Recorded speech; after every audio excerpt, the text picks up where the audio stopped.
What is up, best friends, and welcome back to a Modern Nest Masterclass. I'm your host, Darren, the owner and proud broker in charge of Modern Nest Realty, located in downtown Concord, North Carolina. And today we're going to be doing an introduction all about land transactions. So, if you ever wanted to buy land, sell land, invest in land, if you're an agent or if you're just a consumer, I've got some great things to share with you today. So, get excited and get into it, guys. So, first off, I want to share with you, of course, my disclaimer. I'm a realtor, but I'm not your realtor. You always want to have your own personal, private, confidential agent working for you in your transaction. So don't ever share your personal private information with anybody, guys, that you haven't hired, okay? So, not all agents, guys, specialize in and land transactions, right? So, land due diligence can be totally different. Land can sometimes, depending on what you're doing with it and the development of it, can really scale more to the commercial sides of things or the commercial broker skill set side of things. In my personal opinion, guys, don't kill me. So I just want to make sure that you know that you want to interview an agent. You want to make sure that they can provide the service tailored to what you are looking to do with the land, right? So the two things that I kind of want to go over with you guys today in our land introduction is going to be how to research a piece of land and some of the improvements that you're going to want to do to this land, right? So land is a huge topic. So it would take me that's a whole series in itself just to talk about land. But today we're essentially just going to do an introduction. But the number one thing, guys, if you're a real estate agent, I want you to stop what you're doing right now and go to Amazon. And I want you to order 10 Things to Know About Land by Cheryl Sane. Okay. She is a North Carolina and South Carolina broker. It's great information. It is super, super local. It's not some nationalized stuff that is not going to apply to you here. So that is a super great book. I love that book. I encourage all agents to purchase it. I encourage buyers and sellers of land to purchase it because it is great. If you ever own land or want to own land or deal with land, the 10 Things to Know About Land by Cheryl Sane is your first step. Okay, so put that in the Amazon cart. The next thing I wanted to share with you guys in the how to research a piece of land is the county GIS and how that works, right? So each county in North Carolina essentially has a GIS map or a GIS website, whatever you want to call it, and you can go through the Google, right, and look that up for whatever location you're dealing with, and you can find a lot more information about a parcel. You can see the approximate lot lines. You can see a lot of things through that website.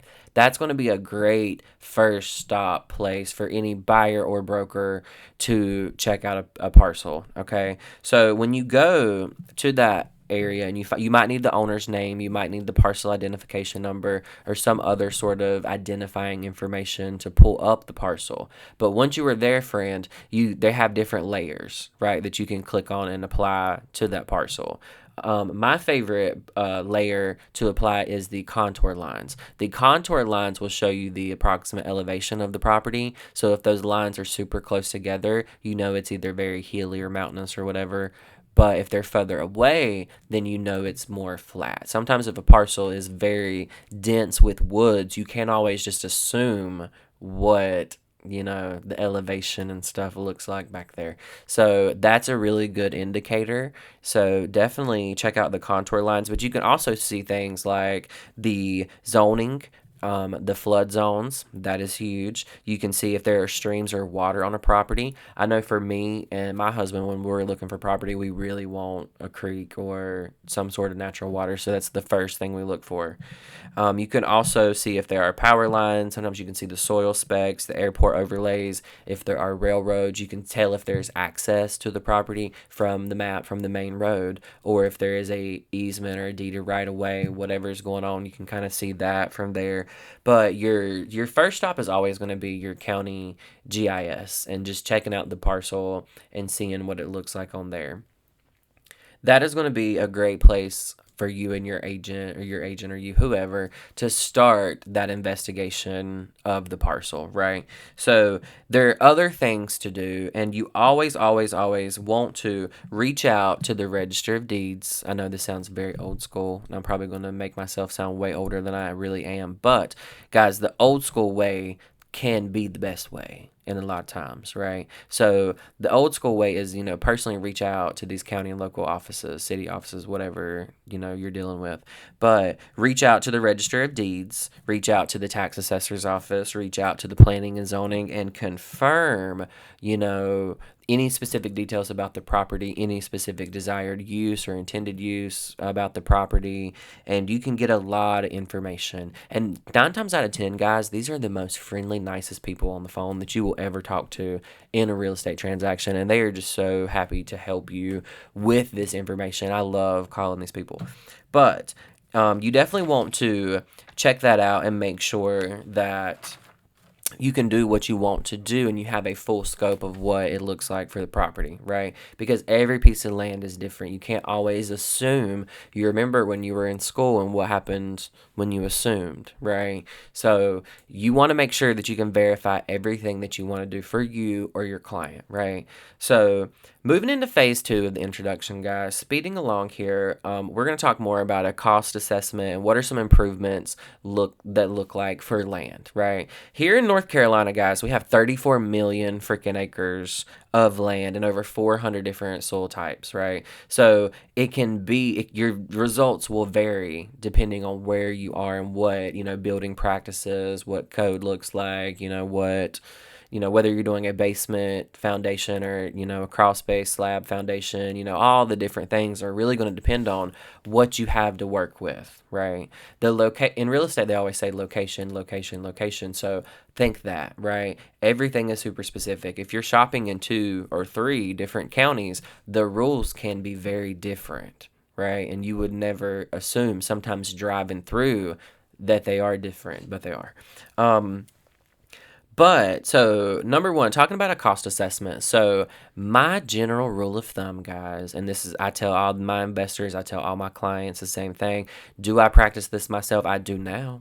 And that is have double the money and double the time to do anything, right? If you have double the money and double the time, you've eliminated a lot of risk, a lot of stress, and a lot of BS that can, derail your project. Right. So when it comes to making a cost assessment, I need you to be realistic. And when you have double the time and you have double the money, friend, you have created a buffer. Right. And some people can, get through and not go through the buffer. And I love it. And that's totally fine. And some people will go through the buffer.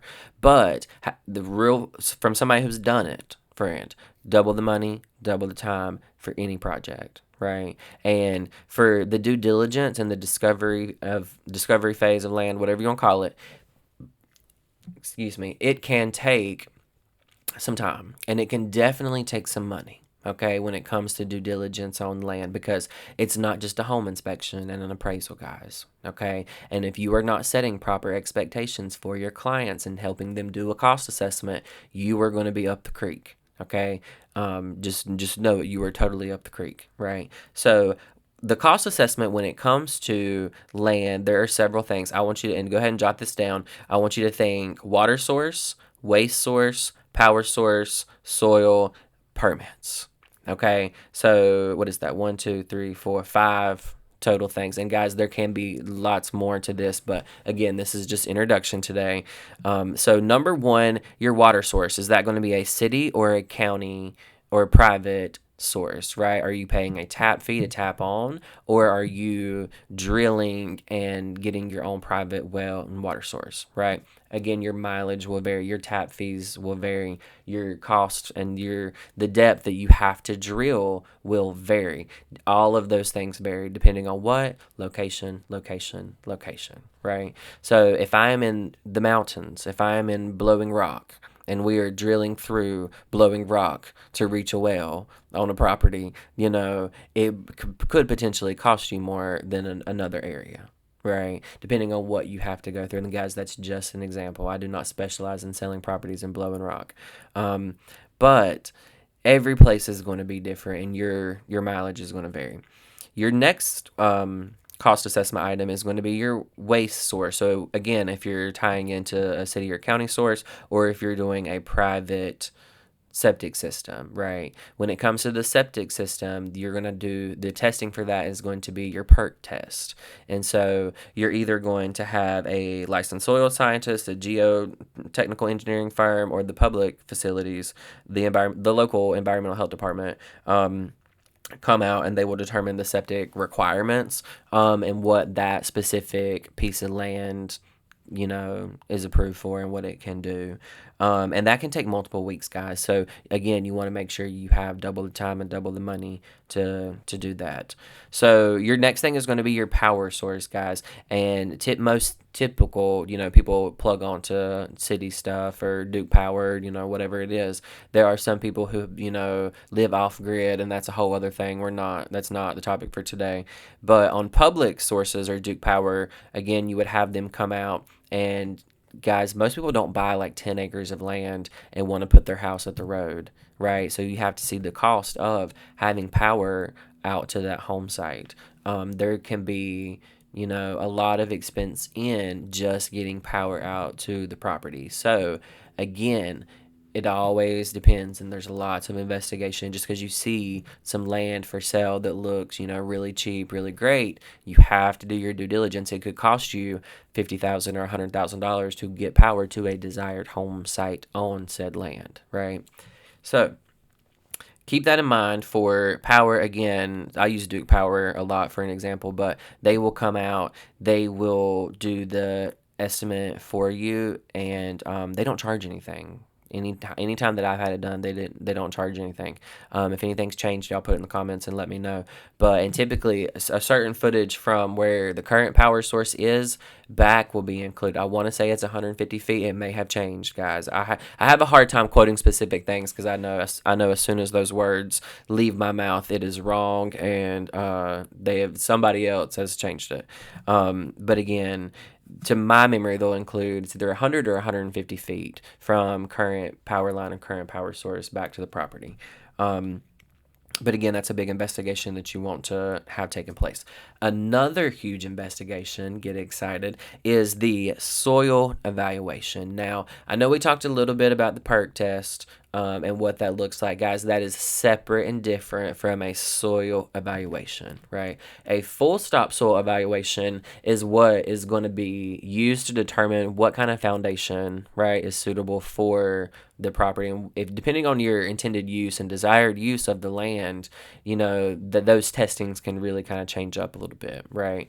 If you're wanting to do a gas station, or you're wanting to do a farm, they're going to be different, right? So the soil evaluation, I want you to think them coming out to the property to bore or drill holes and take samples and do evaluations. They're looking for lots of things. And again, I'm going to butcher half these words because I'm just pulling them from memory, but they're looking for porosity. They're looking for, how that soil if it can hold a structure, what kind of sediments and stuff are in the soil and in the layers. Sometimes they will come out, guys, and they will you'll have to have a certain portion. Let's say it's like a 5x7 section of the dirt excavated, just so that somebody can get down in there and check it out and see what the levels of soil, the layers look like.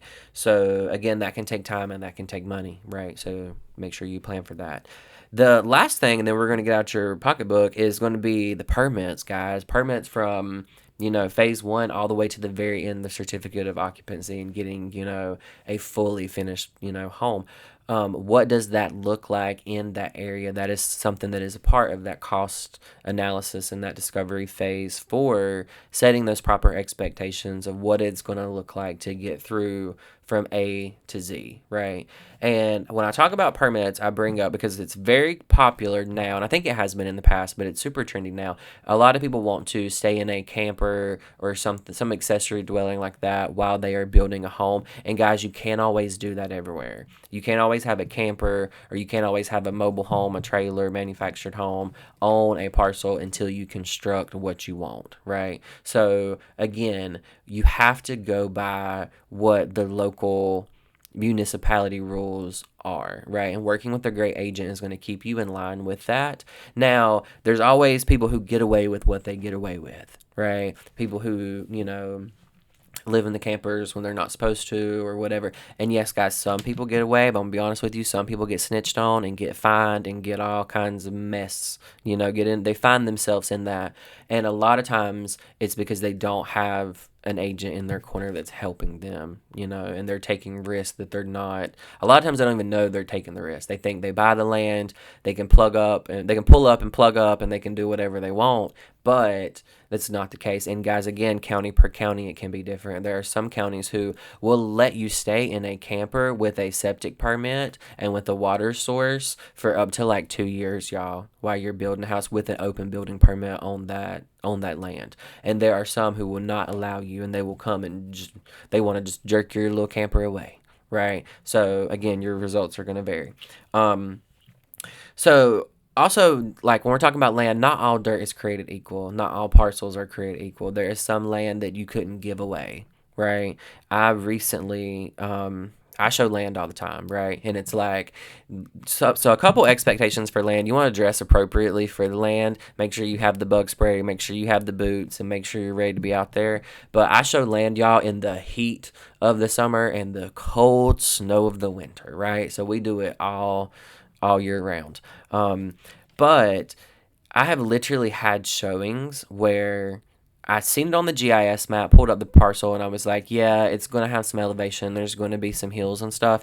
And then got to the parcel, and you could literally see erosion happening. You could stand there and look at the dirt, and you could see the dirt crumbling and falling down like a little mountain, right? So seeing the land in real life is also a thing too, right? And for brokers, they don't always get a lot of feedback because not everybody schedules a showing to come out and look at the land, right? Some people just drive by and hop out and, run around. And guys, you want to use extreme caution because a lot of people here in our area, they hunt on land. And some people have leases to hunt on land, and some people just go out and hunt, for the hell of it. So you want to be very careful and cautious when you are out looking at land. You want to go with your broker. You want to know, what's going on, and you want to have some sort of protection with you, right? So there can be bears, there can be bugs, there can be, meth heads hiding in the woods, friend. There can be all kinds of stuff out here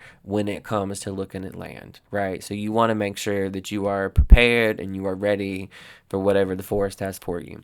But so that is it, y'all. I hope you guys enjoyed this introduction on land. I hope it wasn't too much. I know land is such a huge, big topic, and it's, hard not to go in all the different directions, but I wanted to make a nice little introduction for land. Land is definitely very different, and it's very, niche to the agents who really specialize in it. I feel like a lot of agents don't deal primarily with a ton of land and can't set proper land expectations, and a lot of it is just, kind of scary. But I never want people to be scared by what they don't know. You just need to learn. Right? You just need to learn. You just need to step into it, lean into it, and educate yourself, guys, and spend as much time in the discovery phase as possible before you sign a contract, right? And land typically sits on the market just a little bit longer sometimes, right? But it just depends. So a lot of times you can do a little bit of discovery, when it is just listed. There's some things that you can get done before executing a contract. So I just want to make sure that you guys are staying educated and you're staying wise out there. But I hope you guys enjoyed this. If you have any questions about land transactions, feel free to reach out. If you're looking for an agent who specializes in land here in my area, you can check out modernnestrealtygroup.com and you can book appointments with our team. If you have any questions, we would love to help you. I hope you guys have a great day, and we'll see you next time.